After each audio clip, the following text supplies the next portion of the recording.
Assalamualaikum warahmatullahi wabarakatuh. Oke, di video kali ini gue akan membahas 5 manhwa atau komik Cina yang berfokus kepada MC yang hampir menuju kematian, tapi hidup lagi dan dikembalikan ke masa lalu. Oke, langsung saja yang pertama, Tales of Demon and God. Bermula ketika Nili baru saja hampir mati. Saat dia terbangun, dia terkejut karena tubuhnya mengecil. Tapi dia menjadi sangat senang ketika melihat temannya dan kekasihnya yang dulu mati ternyata masih hidup. Setelah itu dia sadar kalau dia telah dikirim kembali ke masa lalu, guys. Dan sekarang dia bertekad untuk menjaga kota Glory agar tidak hancur seperti kehidupan yang sebelumnya. Tingkatan level di manhwa Tales of Demon and God ada 5, yaitu perunggu, silver, emas, hitam emas, dan legenda. Dan setiap level dibagi menjadi 5 bintang. Menurut gue, salah satu poin menarik dari manhwa ini adalah orang bisa berlatih menjadi demon spiritis. Arti simpel demon spiritis yaitu orang yang bisa mengendalikan roh iblis. Setelah seseorang bergabung dengan roh iblis, dia bisa mengendalikan dan menggunakan kekuatan roh iblis tersebut, seperti roh iblis panda, harimau bintang hitam, beruang, naga, dan masih banyak lagi. Untuk kalian yang suka genre overpower, ini komik bagus buat kalian baca. Saat Nili berada di peringkat silver bintang 1 aja, dia udah bisa ngalahin 1 peringkat silver bintang 5 dan 2 peringkat silver bintang 3. Gimana? Kira-kira udah cukup overpower kan? Lanjut, manhwa yang kedua adalah Rebirth of the Urban Immortal Cultivator. Karena judulnya yang terlalu panjang, jadi gue singkat aja jadi Rebirth of Cultivator. Berawal dari Chen Fan, seorang kultivator level dewa yang kembali ke masa lalu saat dia naik bus pada tahun 2007, disebabkan karena suatu kecelakaan saat dia berkultivasi. Karena peristiwa itu, Chen Fan kehilangan seluruh kekuatannya dan bahkan kehilangan artefak sihir dan senjatanya, tetapi itu tidak membuatnya putus asa. Bahkan termotivasi untuk menjadi lebih baik dalam berkultivasi. Dan dia menjadi lebih bahagia setelah mendengar suara ibunya yang sudah mati di kehidupan sebelumnya. Menurut gue, karena cerita yang berlatar modern, komik Rebirth of Cultivator lebih fresh dan mudah untuk dinikmati pembaca. Chen Fan mempunyai nama lain yaitu Chen Bakwan. Di awal kultivasi, Chen Fan dia bertemu Wei Bao dan putrinya yang ternyata adalah salah satu tokoh besar di kota itu. Setelah beberapa kejadian, mereka pun menjadi teman. Chen Fan mempunyai bibi yang baik dan sepupunya yang sering meremehkannya. Karena kebodohan teman sepupunya, Chen Fan pun terlibat dan harus berurusan dengan gangster. Chen Fan sempat berpikir untuk membunuhnya, tetapi dengan koneksinya dengan Tuan Wei, masalah itu pun bisa selesai hanya dengan kata-kata. Selain Chen Bakwan, Chen Fan juga mempunyai julukan Kang Bantai yang diberi oleh penggemar komik Rebirth of Cultivator dari negara Indonesia. Chen Fan diberi julukan Kang Bantai karena dia sering membantai seluruh keluarga orang-orang yang mengkhianatinya atau menyakiti keluarganya. Menurut gue banyak sekali yang menarik dari komik ini yang membuat gue nggak bosan ngebacanya. Salah satunya adalah Chen Fan yang sangat kuat dan menjadi yang terkuat di kota sampai menjadi yang terkuat di bumi.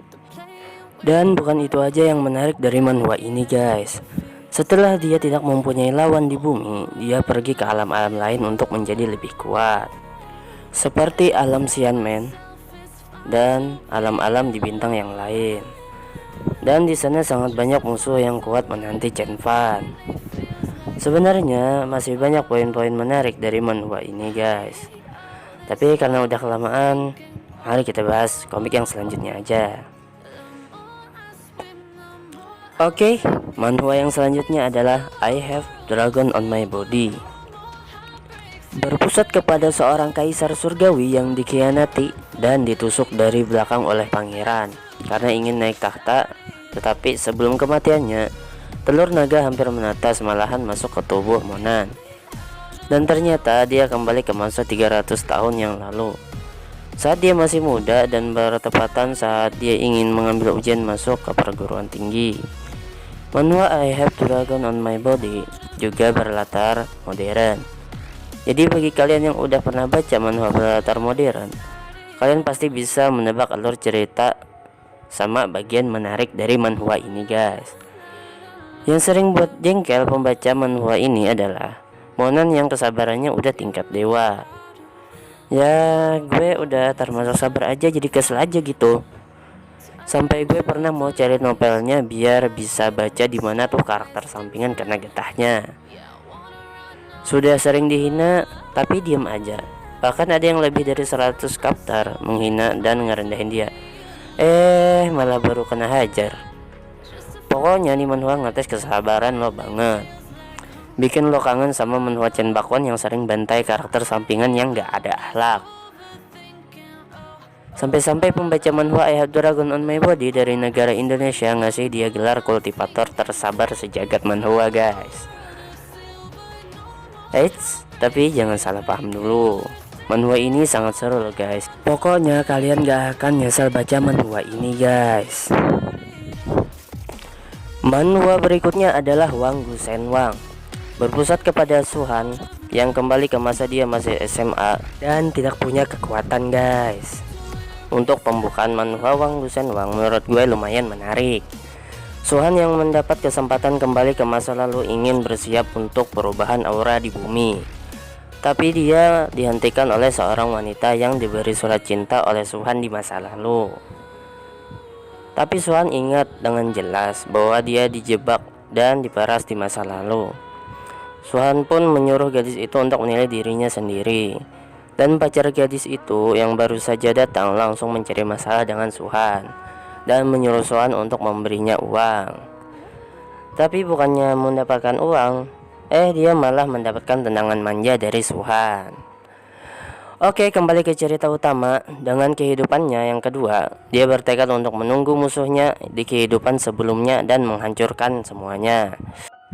Di kehidupan sebelumnya, sebelum Suhan menjadi kuat, dia pernah diselamatkan seorang gadis. Dan gadis itu pun mati karena menyelamatkan Suhan. Suhan pun mendapat tujuannya yang lain, yaitu untuk membahagiakan wanita yang pernah menolongnya di kehidupan sebelumnya.